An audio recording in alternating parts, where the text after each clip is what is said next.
Thank you all for Sí, joining us. gracias a todos This is por estar aquí a town presente. hall to Este discuss es la the reunión cannabis conditional popular para licenses hablar that have acerca been de las issued. licencias condicionales de los candidatos que se han brindado. We will be answering some Vamos a questions that we've responder received ciertas ahead of preguntas que hemos time recibido por adelantado and providing the answers to y those, as brindar well as taking respuestas a estas también y questions real tomar time. y aceptar preguntas Uh, inmediatas. just to make everyone aware, we will only Solo be para saber answering a todos, questions about vamos a next responder steps. solo preguntas acerca del siguiente We will paso. not No be answering any vamos questions a responder regarding ninguna pregunta en the relación lottery itself a la lotería or en sí the process to how o we el got here. proceso So de this cómo is es que llegamos a focusing on estar next aquí. steps Este es el enfoque, nos and estamos getting enfocando everyone aquí acerca del próximo operational. paso para ver cómo podemos comenzar el proceso de operaciones. Right. So I have a list of questions here. Tengo una I will lista de read off the preguntas acá, question vamos a leer and las then read off the preguntas answer. y después vamos a leer las respuestas. At certain points, I may refer to En documents cierto available punto on our puede website. que esté hablando de los That is just documentos en el sitio for de the nuestra sake of web. brevity. Es para, pues que todo para brevedad. Two quick things. Dos cosas rápidas. Just wanted to check in about the Open Meetings Act, Vaughn. Queremos hablar acerca de las reuniones abiertas, ¿no? Yep, go right ahead, Cecilia. Sí, prosigan. Oh, so we also just wanted to note that Sí, queremos indicar también that this meeting isn't que esta reunión done with a board, and so with se está that, llevando a cabo con la mesa directiva. it doesn't fall under the provisions que of the no Open Meetings Act. Cumple con las leyes de las reuniones abiertas. So we just wanted to note that for this meeting. So queremos indicar esto en términos de esta reunión. Tony also had Tony también. an idea. There Tenía are 5 people in the attendees. Hay 5 personas en la lista de asistentes. I think the chat is open. Creo que el chat está abierto. For the folks who are here as attendees, Para las personas que están aquí asistiendo, if you need Spanish translation. si necesitan interpretación en español, díganlo. Got it. Okay, so let's do this because we get both languages, it's confusing. Okay, yep, no, that makes sense. So this is recorded, and so I am thinking about folks who may need Spanish translation who aren't here right now, but who, need to hear it on the back end. If you, as an attendee, at the bottom of your screen to the left, there should be what looks like a little globe. If you click that, you can choose whether your interpretation language is English or Spanish. The 2 options should be English or Spanish. And I know for me, the default is that I can hear both. Right below that, there's something that says balance. I think if you move it all the way over to the left and it says original audio, then you should only be able to hear Vaughn. But if you move it all the way to the right, then you should be able to hear the interpreter. So for those who are attendees, if you could do that, it seems like the folks in the audience don't need Spanish right now. So for you all, you would be moving it all the way to the left. And then we'll test out if you're still hearing both people.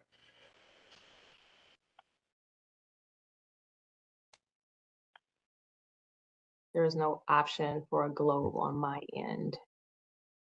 Okay. So I did just put in the chat, if anyone does feel they need Spanish translation, please let us know. We will work to accommodate you. Otherwise, we will get started. Just so folks know, if you are hard of hearing or have any sort of disability that would require closed captioning, that is also available on the bottom left-hand side of your screen.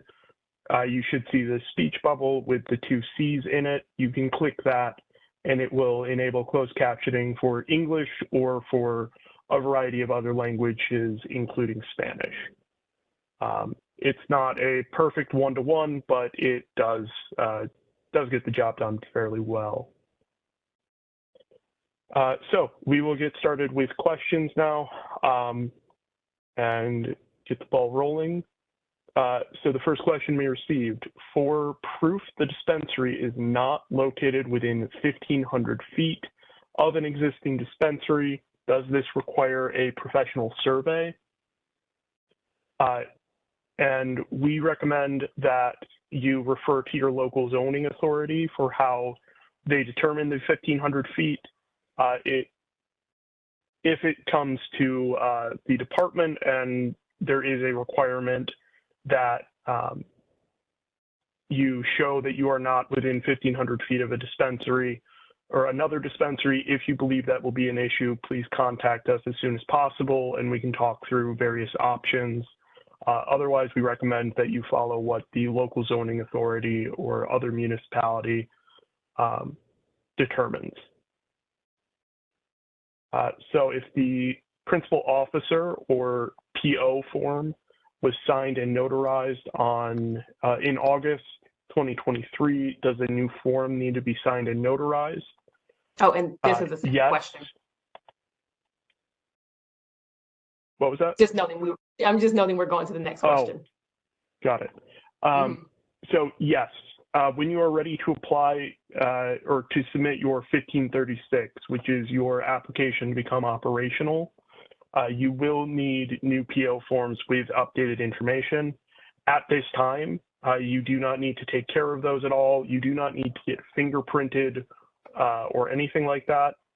We will let you know once you actually need to complete those forms, get them notarized, and the format in which you'll need to submit those.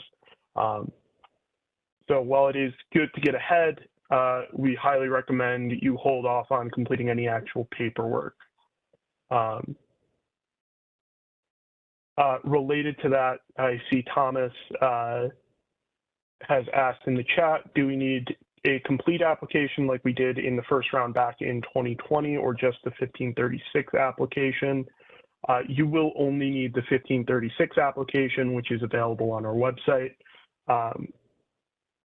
The vast majority of the information collected back in 2020, we will not require. You may need that for municipalities for internal purposes, but we only require what is in the 1536 application. So the next question we received: after securing everything from the checklist, where do I send documents to? Any documents related to your conditional license should be submitted. First, try to submit everything as one packet. So a 1536 application has multiple exhibits. Please try to submit all of those exhibits and the application at the same time rather than as it gets completed, with the exception of possibly floor plans if you have questions about those. Those should all be sent. I'm going to just put the email address in the chat rather than say it out loud. It is a bit lengthy, but you can find this on our contact sheet on our website as well. And if you have any questions, you are also welcome to send them to that mailbox. It is monitored. We try to get back to everyone within 48 hours.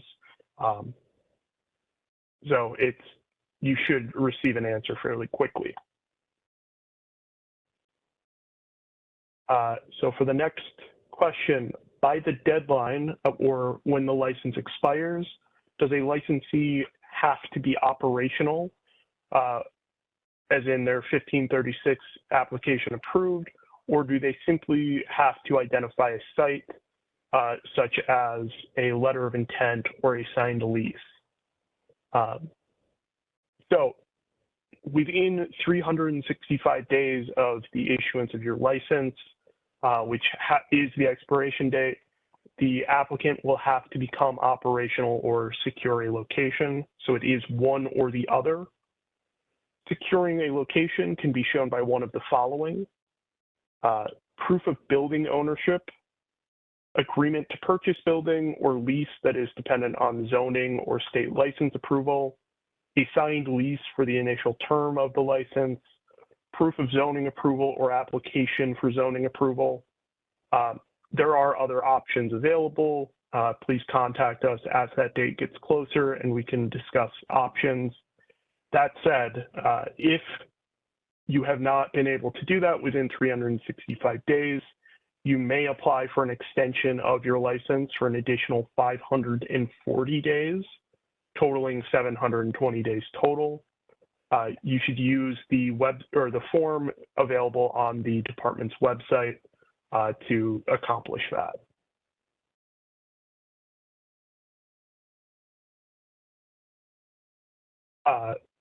The next question, does the vault room need to be caged with 9-gauge wire on the ceiling or just the walls?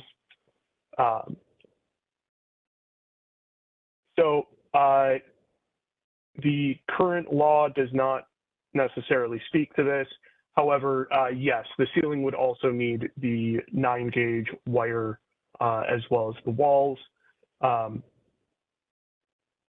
Moving down to the next question, which is related, does the department recommend any brands for secure doors or striker plates? We do not have any recommended brands, but I will put all of the requirements in the chat as they are quite lengthy.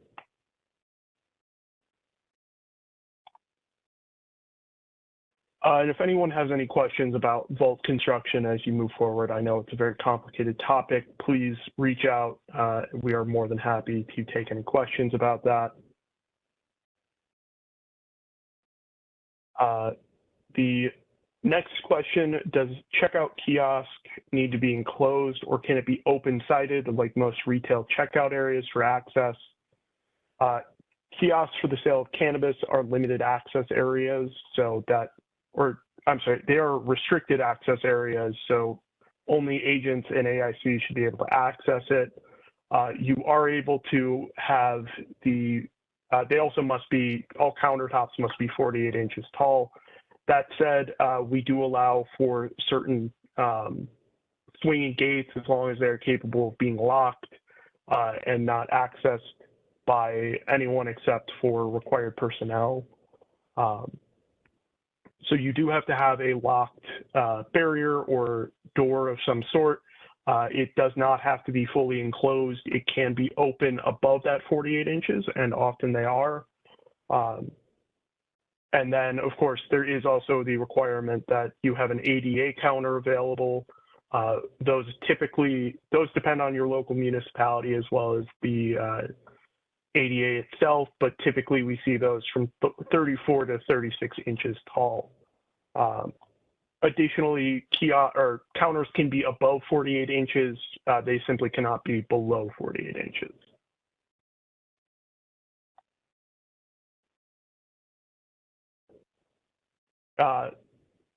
We have a question regarding co-location. For those not aware, an infuser and dispensary are allowed to co-locate or share space. That includes sharing a vault. However, the exact question is, can a dispensary and infuser share a safe as long as the company is opened or is owned by 51% of the same ownership? So a dispensing organization may share premises with a craft grower or infuser or both, provided each licensee stores currency and cannabis or cannabis-infused products in a separate secured vault to which the other licensee does not have access, or all licensees sharing a vault share more than 50% of the same ownership.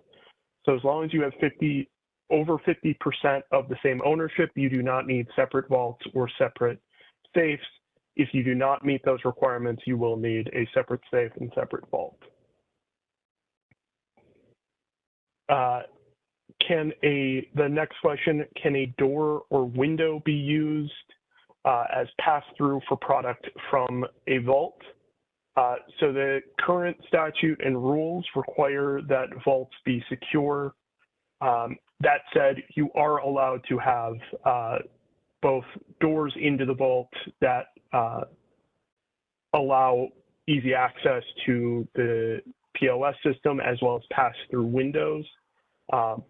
There are a few additional restrictions regarding anything that goes into the vault.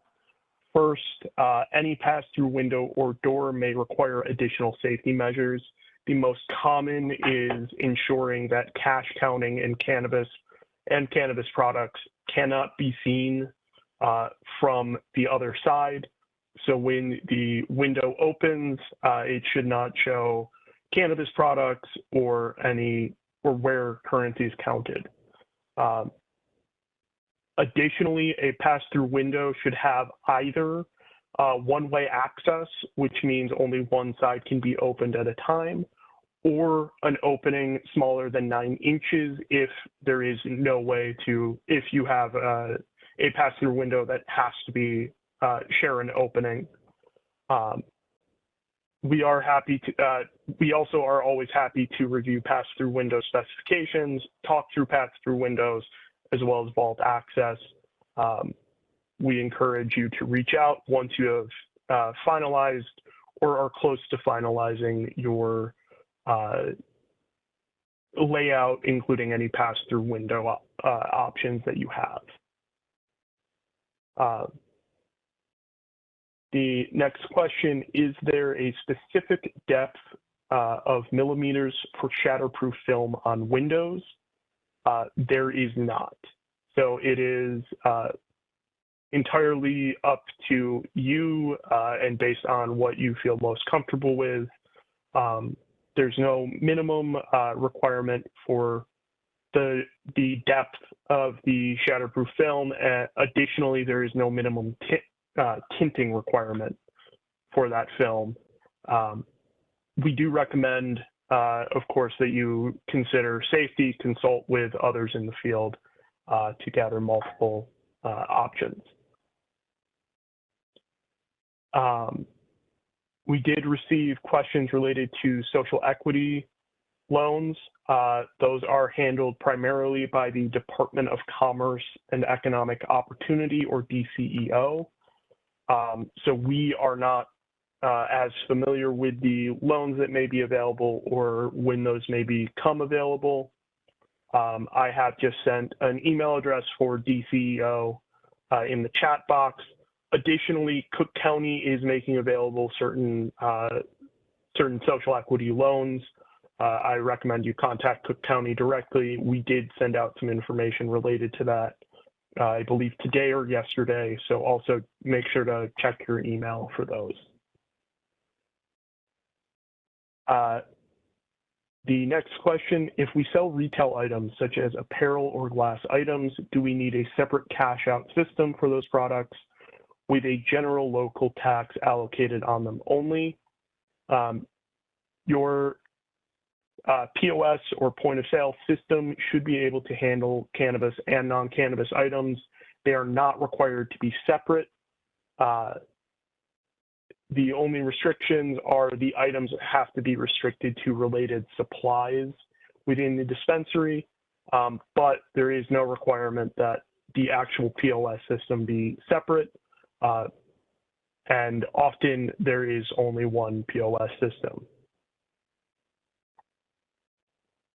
For the next question, is a podcast room an allowable option for the open general public retail area? Currently, we regulate only dispensing organizations under the CRTA. So unfortunately, the answer does depend, and it depends on a number of factors. It is not a firm yes or no. We recommend that you reach out with specifics, including a floor plan and other information for us to best review and best answer your question. I think it's a wonderful idea, and if done right, I think it can be successful, but it may require some additional conversation. The next question, will there be an option in the future to hire security directly, or will it always be required to be contracted in? So the department unfortunately cannot comment on how the CRTA or Cannabis Regulation and Tax Act or the administrative rules may change in the future. So it very well may, but if that is something you are interested in pursuing, we recommend you contact your local representative and work with them. The next question, what rooms or areas do not need to be secured with strike plate doors? For example, do they only need to be on the entrance, exit, secured access areas, vault, and security room? Or is it required for both, for the bathrooms and an office as well? It is not required for all areas. The only places pursuant to statute it is required is between the entrance or the public access area, which is typically a lobby or some sort of man-trap situation where IDs are checked, and the limited access area, which is the store floor, and then the restricted area or access area and the limited access area are also required to be separated with those sorts of barriers.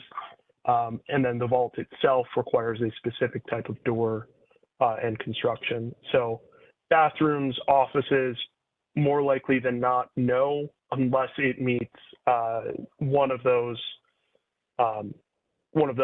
criteria, that it either is leading to the entrance or a public access area, or it is going into the vault or restricted access area. The next question, for insurance purposes, does the dispensary need to have product liability coverage for customers, or does that come from the wholesaler side? That is not covered under the CRTA. We recommend checking with your local municipality regarding requirements for product liability.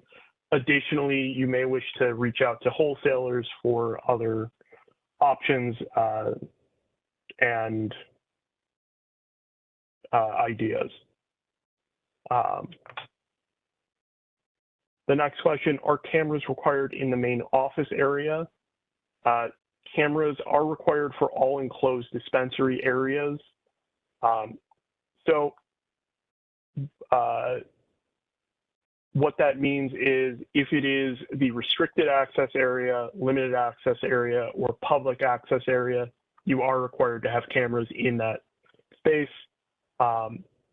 If it is an area that is not included within the dispensary, if, for example, you have offices that are separated from the areas of the dispensary that are licensed, you will not need cameras there. That said, it is all very dependent on the building layout, and we are happy to cover any of this with specifics. I will send the wording of the statute, which discusses what areas are required to be monitored by camera.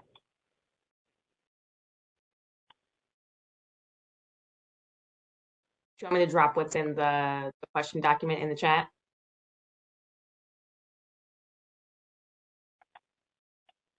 Okay, you got it. So next relates to banking. When the dispensary is open, is there an option for bank deposits as of yet, or is there a system or company in place to house deposits? So we do not necessarily regulate how your bank deposits work. I do know that there are companies available that will collect bank deposits. I would recommend speaking to others in the industry to determine what they use and what options they have. The last question we received in advance, the name we originally were using is being used for a dispensary currently open. Are we able to keep our LLC name and change the DBA or the operating name?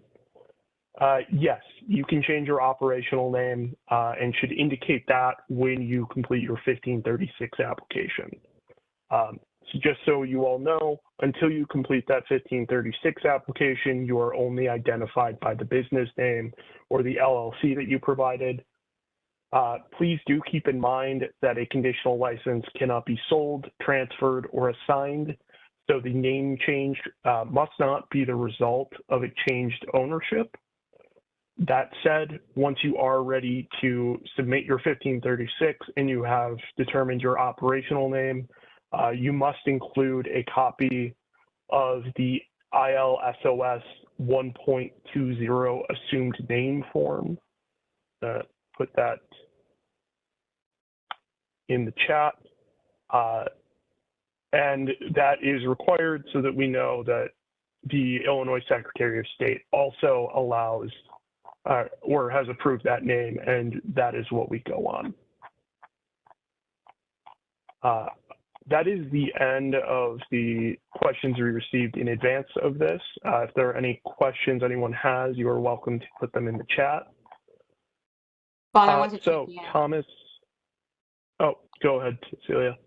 real quick. The DCEO email is it CEO at cannabisloan@illinois.gov or DCEO? They have it on their website as CEO.cannabisloans. Okay. I also was a bit, I had to check that a few times myself. So Thomas has asked, in the 1536 application, I've provided them before all in one document with a table of contents, but now we are asking for them separately. Can we make a zip folder for each of them? Yes, you absolutely can, and we recommend that. On the 1536 application itself, we do describe exactly how to submit those documents, how we prefer them to be named.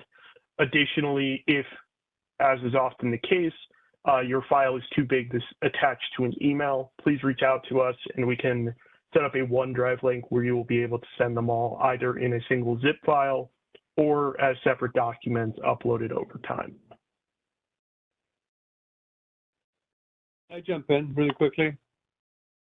Whenever you communicate with the parent via email, please always include your conditional license number.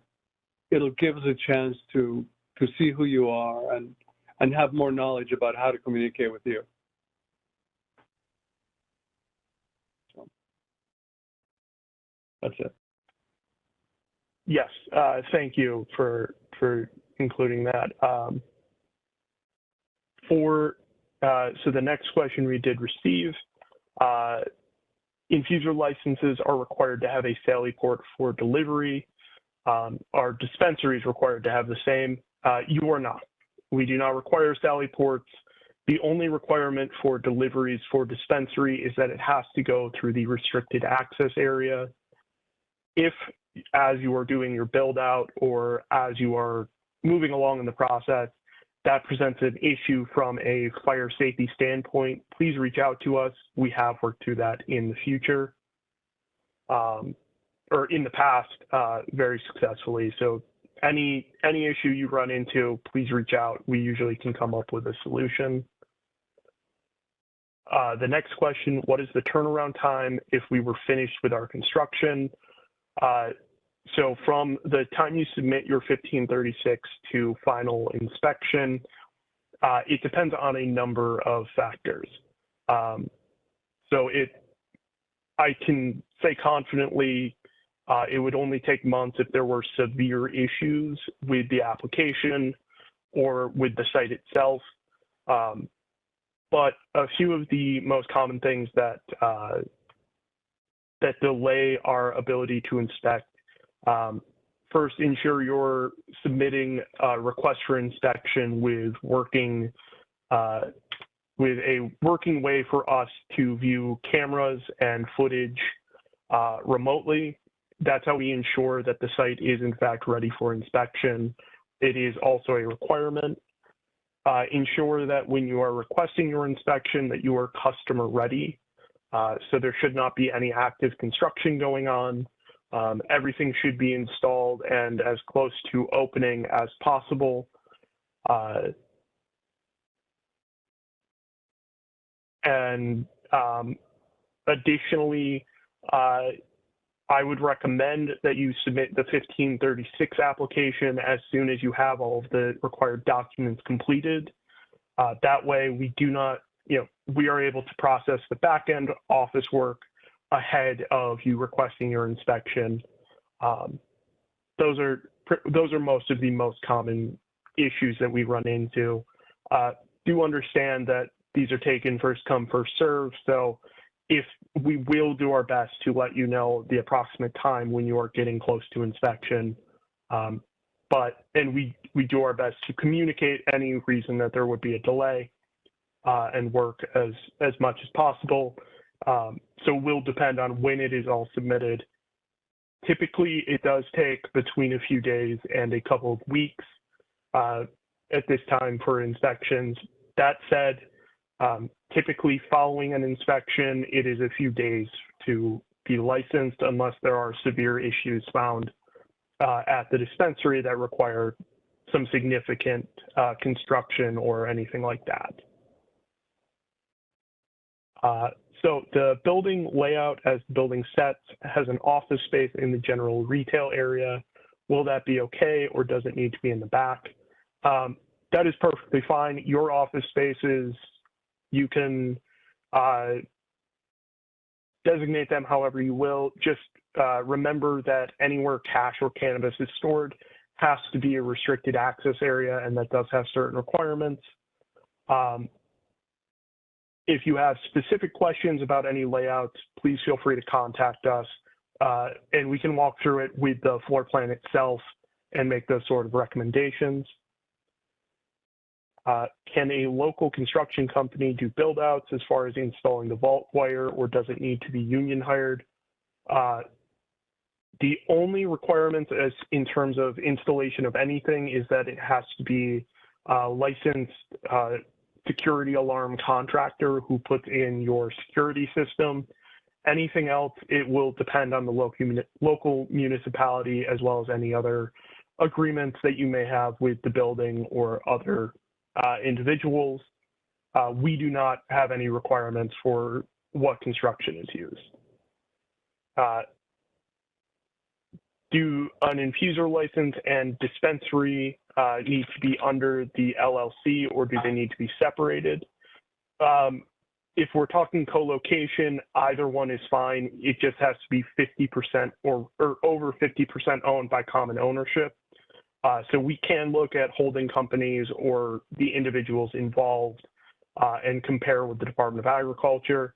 If it is under the same LLC, that is a much easier analysis on our end, but there's no requirement that it have the same LLC.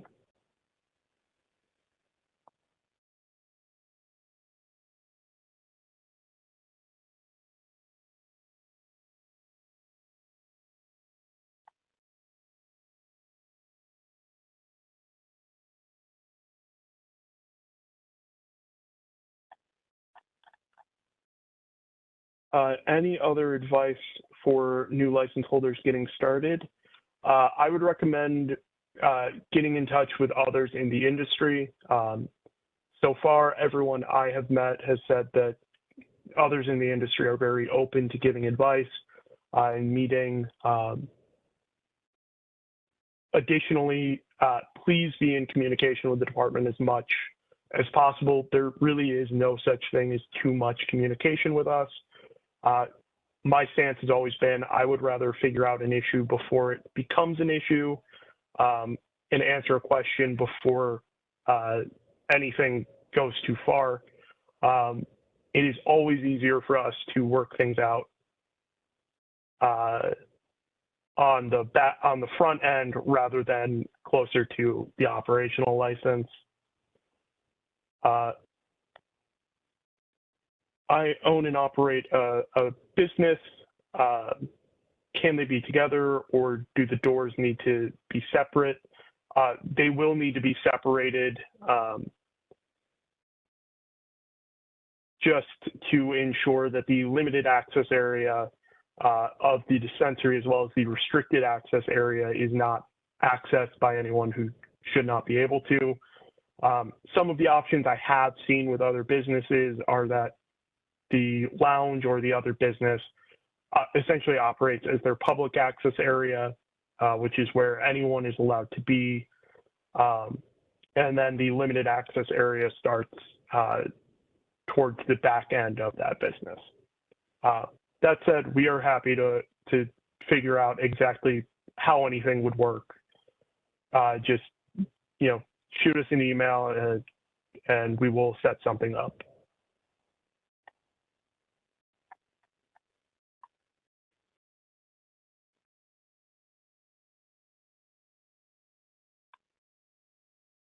It is also dependent on local zoning. Local zoning may not allow commingling businesses either, so you got to be careful with that. You have to really read the zoning stipulations.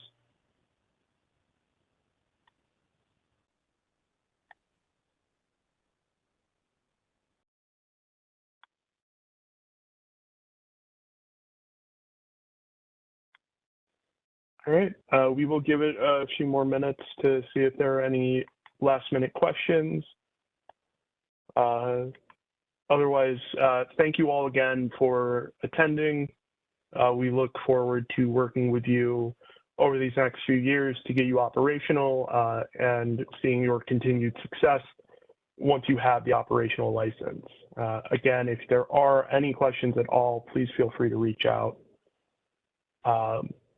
We are always more than happy to answer questions, hop on phone calls. I will send the email address again in the chat just so you don't have to scroll for it.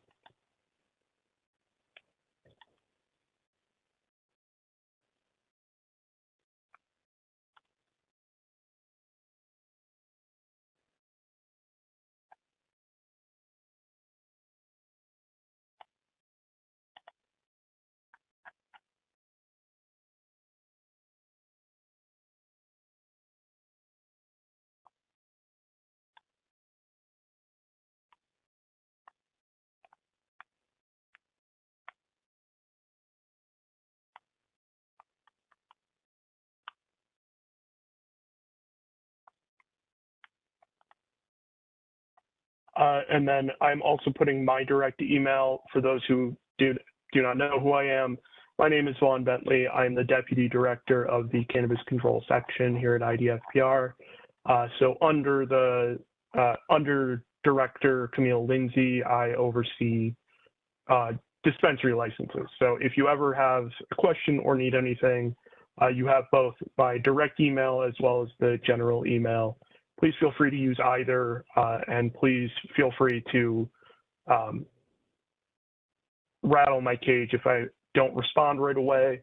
If I am out of office, typically I will have an out-of-office email that can better direct you. But again, please feel free to reach out with anything. There's nothing too big or too small that we are happy to help with if we can.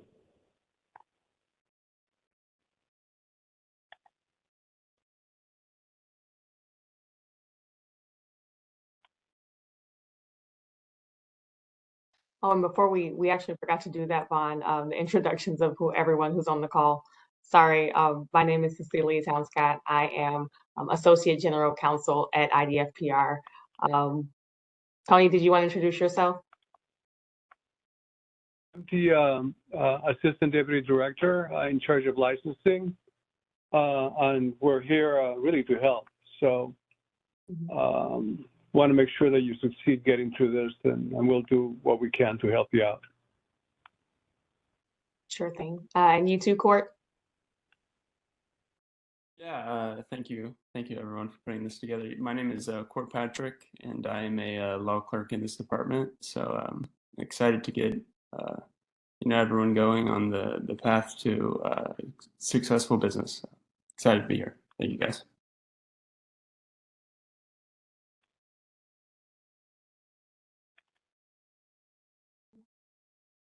And then there's also Alex. Yes.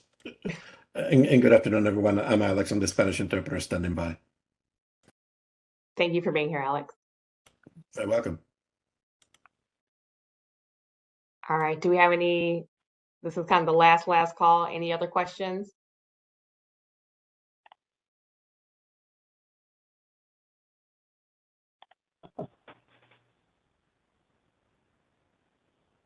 All right. Well, thank you so much, everyone, for coming. And, you know, we definitely wish you the best in your endeavor to becoming, you know, fully operational cannabis licenses or cannabis dispensaries. Gracias, Alex. Un placer, caballero. Gracias. Thank you, everyone. Pleasure to be here.